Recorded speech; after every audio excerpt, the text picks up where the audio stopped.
Bonjour les gens, je fais la pastille, la capsule numérologique pour l'année 2023 que j'ai pas eu le temps de faire jusqu'à présent.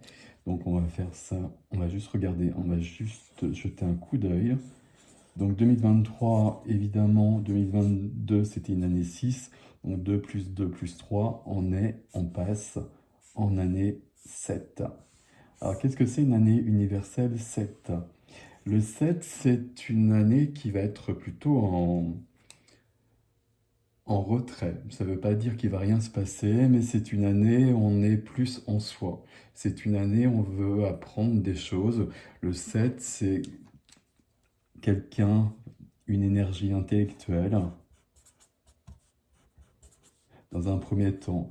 Dans un premier temps de vie, souvent, on va chercher des réponses à toutes les questions, j'espère que vous voyez à peu près, des réponses, des questions existentielles même. On va les chercher dans les livres, etc. On va chercher à comprendre le pourquoi du comment, mais un peu sur tous les plans. Et puis peut-être, c'est ce que je vois la plupart du temps, dans une seconde partie de vie, enfin un peu plus tard, on va rajouter, alors c'est pas le parcours de tout le monde évidemment, hein, mais on va rajouter du spirituel à cet intellectuel qui va pas s'opposer, qui va se compléter, bien au contraire, et qui va nous emmener plus loin. Ici, une année 7, c'est une année, on va pas, je vous disais, forcément être dans une action, euh, tout modifier à l'extérieur de notre vie, mais en revanche, à l'intérieur de soi, là, il peut y avoir des grandes modifications. C'est une année où on peut arrêter de travailler pour se former sur quelque chose, pour apprendre des choses. C'est une année où on va forcément apprendre des choses. Alors, forcément, peut-être pas forcément, c'est pas le bon terme. Euh, si on est en accord avec cette énergie-là, justement. Si on perçoit bien cette énergie-là, on va avoir besoin justement d'avoir des nouvelles compréhensions, d'avoir une expansion de conscience, d'avoir des réponses, de chercher des réponses et puis d'ouvrir des nouvelles portes. Ça peut vraiment passer par une nouvelle formation professionnelle, un changement professionnel.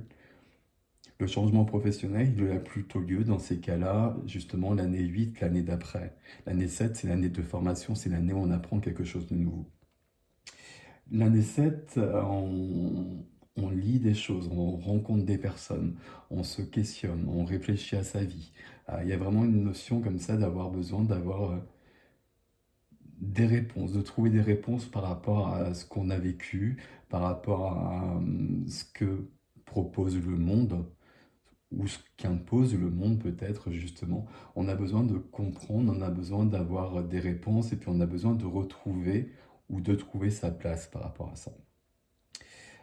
Qu'est-ce que je peux vous dire d'autre? Il y a tellement de choses à dire sur chaque chiffre. L'année 7, c'est une année, il y a vraiment une notion de retrait. On se retire un peu du monde.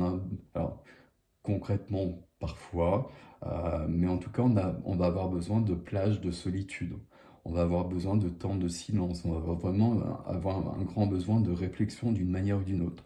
Vraiment avec de l'intellectuel, des, des réponses concrètes, et puis avec du spirituel aussi, du spirituel avec des choses qui vont pas forcément s'expliquer, mais des choses qui vont plutôt se ressentir. Euh, pour moi, le spirituel avec une année 7, il est vraiment nécessaire, et surtout avec les énergies dans lesquelles on est actuellement. Les personnes qui vont pas rentrer là-dedans, il va y avoir une sorte de déception, une sorte de frustration, parce que justement, il n'y aura pas toutes les réponses euh, que l'on va chercher, que chacun va chercher, qui ne seront pas les mêmes, bien évidemment, dans des choses très concrètes. Et on a besoin d'une ouverture sur autre chose. L'année 7, c'est vraiment cette notion-là. Euh, c'est pas une année, comme je vous disais, d'action à proprement parler. Mais c'est une année où on change de vie pour autant quand même. Mais on change de vie plutôt en soi déjà, et ça va se concrétiser euh, peut-être vers la fin de l'année, peut-être plutôt l'année prochaine, dans l'année 2024 qui sera une année 8. Si on regarde juste rapidement, je change de couleur, au niveau des mois, parce que là il y a juste un truc à voir important, donc janvier, février, mars, avril, mai, juin, juillet, août, septembre, octobre, novembre, décembre. Et si on rajoute à chaque fois donc le 7 de l'année pour nous donner ce que nous donne chaque mois, ici en janvier on arrive sur du 8, du 9 en février, et donc on repart ici en, en mars, on repart en 1, donc 2, 3, 4, 5, 6, 7. Alors je ne me trompe pas, j'espère. Tac, tac, tac. 6, 7, 8, 7, 8, 9. Et on revient à 1. Ça, j'avais pas vu ça. Tiens, c'est très intéressant. À moins que je me sois trompé, mais je vais juste vérifier ici. Alors, le mois de janvier, c'est du 8. Le 8, c'est un chiffre actif. C'est un chiffre où on change des choses. Et justement, je ne devrais pas mettre ça là, on peut justement partir sur cette quête, cette recherche et poser des actions pour avoir des réponses et euh, aller sur un changement de vie. Alors plus intérieur, vous l'avez compris, mais il peut y avoir quelque chose qui commence à ce niveau-là. En février, on est sur du 9. Le 9, c'est le bilan, c'est la fin d'un cycle. Les chiffres, c'est toujours de 1 à 9. Il y a les maîtres nombres, mais là, on ne va pas forcément les prendre. Donc, au mois de février, on a vraiment la fin d'un cycle. Ce qui nous donne, logiquement, un nouveau cycle qui commence au mois de mars. Et au mois de mars, là, je vous invite, si ça vous parle, à regarder des vidéos d'astro, euh, par exemple chez Jean-Yves Espier ou chez Roland Legrand de l'école à Blas, parce qu'au mois de mars, il y a Pluton qui change de signe. Pluton, qui était en Capricorne depuis 2008, passera en Verseau. Et Pluton, c'est la planète qui est vraiment la planète des profondeurs, la planète de tout ce qui peut être lourd, de tout ce qui a besoin de remonter, de guérir. Euh, on dit aussi que c'est la planète des enfers. C'est pas la plus simple des planètes, on va le dire comme ça. C'est une planète qui est lente. Donc depuis 2008, elle est en Capricorne. Au mois de mars, elle passera en Verseau. Capricorne, c'est un signe d'hiver, c'est un signe qui retient les choses, tandis que le Verseau, c'est le signe de la liberté, ce sera plus léger. Et bien évidemment, ici, c'est pour ça que si ça vous parle, regardez plutôt une vidéo qui vous concerne et qui vous concerne votre signe, parce que ça ne jouera pas de la même façon pour tout le monde. Il y a des personnes qui seront très libérées par rapport à ça, et puis il y a des personnes qui plongeront peut-être justement dans des profondeurs. Et ce début, ce commencement, bah, ce sera peut-être justement, alors, j'allais dire une descente aux enfers, on va pas appeler ça comme ça, mais justement d'aller voir des choses qu'on n'a peut-être pas eu envie d'aller voir jusqu'à présent. Puis si je continue rapidement comme ça, donc on continue, année 2, une année de douceur, une année d'alliance, une année d'amour peut-être, euh, pas année, avril.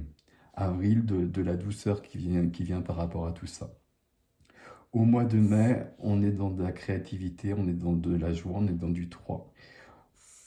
En juin, on arrive sur du 4, sur de la construction. Là, on a commencé quelque chose, on a peut-être des réponses qui viennent et on va peut-être commencer à mettre des choses plus concrètement dans notre vie. Ok. Ce qui nous apporte en juillet de la liberté, l'envie d'aller plus loin, l'envie de rencontrer d'autres choses, d'autres cultures, d'autres personnes peut-être. Ce qui nous amène sur cet été, juillet et août, ici du 6, de l'harmonie. De l'harmonie, de l'amour. Le 6, c'est un très beau chiffre, c'est un chiffre d'harmonie. On va garder ce terme-là, on ne va pas aller plus loin juste ici.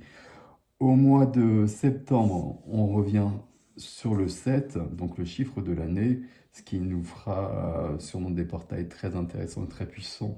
Et donc on peut penser que une partie de l'année sera vraiment très concrétisée sur le mois de septembre. Au mois d'octobre, si j'arrive à parler, on passera à une action. Le 8 qu'on retrouve ici, c'est le chiffre de la puissance, c'est le chiffre où on va équilibrer, comme la forme du 8, hein, le spirituel et le matériel, l'intellectuel et le spirituel. On va tout équilibrer, on va développer des choses par rapport à ça. Et puis c'est un chiffre très actif. Et au mois de novembre, le mois de novembre, vous savez que c'est un mois qui est très relié quand même, ne serait-ce que parce que c'est un mois 11. On revient sur cette notion de bilan. Et le bilan ici, bien évidemment, c'est par rapport à toute cette période. Et ce qui fait qu'à la fin de l'année, ben, il y a un nouveau cycle qui commence et qui sera le résultat de tout ça. Alors, résultat, justement, ici, ce qui est intéressant à voir par rapport à ça, c'est que... Alors, comment je vais vous dire ça? Ici, pour moi, c'est comme si on avait un début d'année, les 2 premiers mois, où on va s'apercevoir qu'il y a quelque chose qui manque. On cherche des réponses. Et puis là, on va s'engager sur un long processus de recherche, d'apprentissage, de formation, de questionnement, etc., etc. Et puis, bah ça fait pratiquement toute l'année.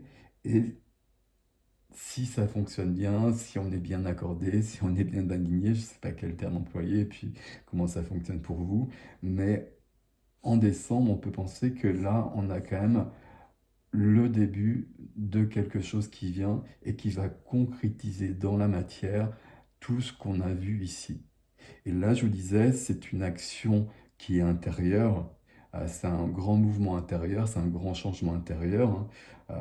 Dans la solitude, dans le silence, ça ne veut pas dire qu'on a besoin de s'isoler du monde, mais on a besoin de plages comme ça quand même. L'ombre du 7, ici, l'ombre du 7, c'est vraiment d'être isolé du reste du monde parce qu'on n'en peut plus, parce qu'on a vraiment besoin d'être à côté. Et je ne sais plus pourquoi je disais ça, mais c'est pas grave.